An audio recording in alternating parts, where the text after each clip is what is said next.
Hi everyone, it's me again, Daniel Uy, and let's talk about this matter. Let's talk about this matter. Okay, ganito, no? Meron tayong kaibigan na nung bumili ng sasakyan. So, inalok ko siya ng bumili ng brand new. Unfortunately, gusto niya second hand. So, here are the advice pag bibili ka ng second hand. Unang-una, huwag ka magmamadali na makakuha ka ng second hand na sasakyan. Baka kasi mamaya kakamadali, anong pwedeng mangyari? Sirain yung nabili mo. Okay? Masyado ka lang naniwala sa mga mabulaklak na salita na binitawan sa'yo nung kausap mo. So iwasan po natin magmadali na bumili, okay? Again, hindi ako galit dun sa kaibigan natin yon. Ang akin, ito ay para sa lahat at ang gandang topic kasi nito, ang gandang gamitin content nito. Okay? So number 1, magmamadali. Number 2, magsama ng marunong sa kotse. Mga mekaniko na galing na rin sa mga dealership.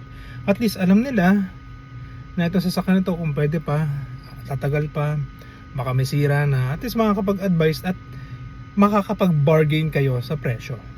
Okay? Ano pa ba? Pangatlo,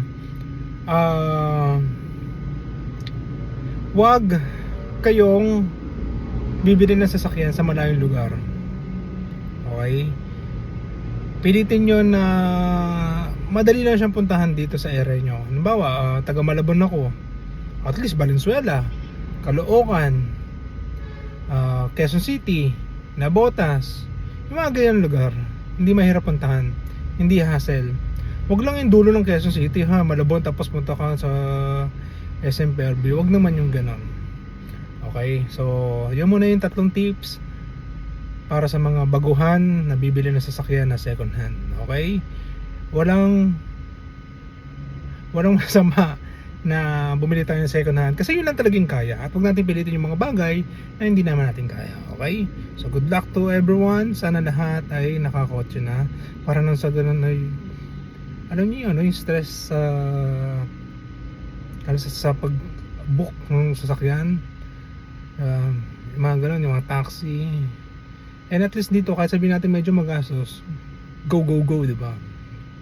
At least kahit saan makakapunta na kayo.